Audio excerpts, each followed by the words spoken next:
বুধবার রাতে ঘটল অবিশ্বাস্য ঘটনা। আমেরিকার দোসর মীর জাফর কুয়েতের বিভিন্ন মার্কিন ঘাঁটিতে রীতিমতো আলোর গতিতে নেমে আসলো ইরানি মিসাইল আর ড্রোন, যেখানে দেখা যাচ্ছে আঁচড়ে পড়েছে একের পর এক ইরানের ভয়ঙ্কর সব ব্যালিস্টিক মিসাইল আর ড্রোন। আঘাতে চূর্ণ বিচূর্ণ হয়েছে ষড়যন্ত্রের কাশিমবাজার খ্যাত মার্কিন আস্তানা। ধোঁয়া আর ধ্বংসস্তূপে ঢেকে গেছে কুয়েতের আকাশ।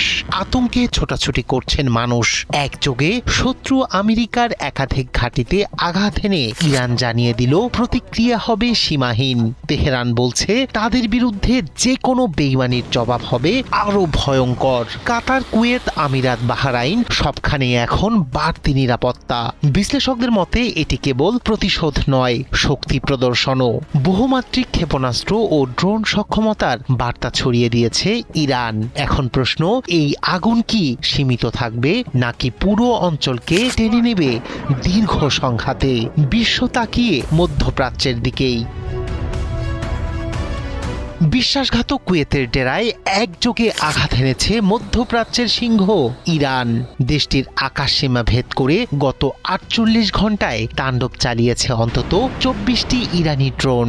স্থানীয় সময় বৃহস্পতিবার এ তথ্য জানিয়েছে কুয়েতের প্রতিরক্ষা মন্ত্রণালয়। তবে কয়েকটি ড্রোনকে প্রতিহত করার দাবি করেন মুখপাত্র মেজর জেনারেল সৌদ আব্দুল আজিজ আল ওতাইবি।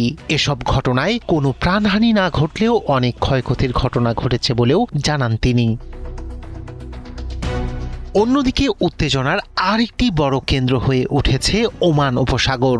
সেখানে গিনি বিসাউয়ের পতাকাবাহী জলবেরি নামের একটি জাহাজে হামলার ঘটনা ঘটেছে।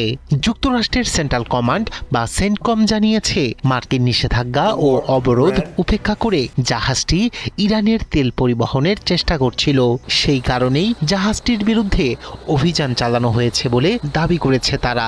সেন্টকমের তথ্য অনুযায়ী চলতি সপ্তাহে ওমান উপসাগরে মার্কিন বাহিনীর অভিযানের শিকার হওয়া তৃতীয় জাহাজ এটি। এর আগে মারিফেক্স এবং সেত্তেবেলো নামের আরও ২টি জাহাজে হামলা চালানো হয়। ফলে গুরুত্বপূর্ণ এই নৌপথে বাণিজ্যিক জাহাজ চলাচল নিয়ে নতুন করে তৈরি হয়েছে উদ্বেগ।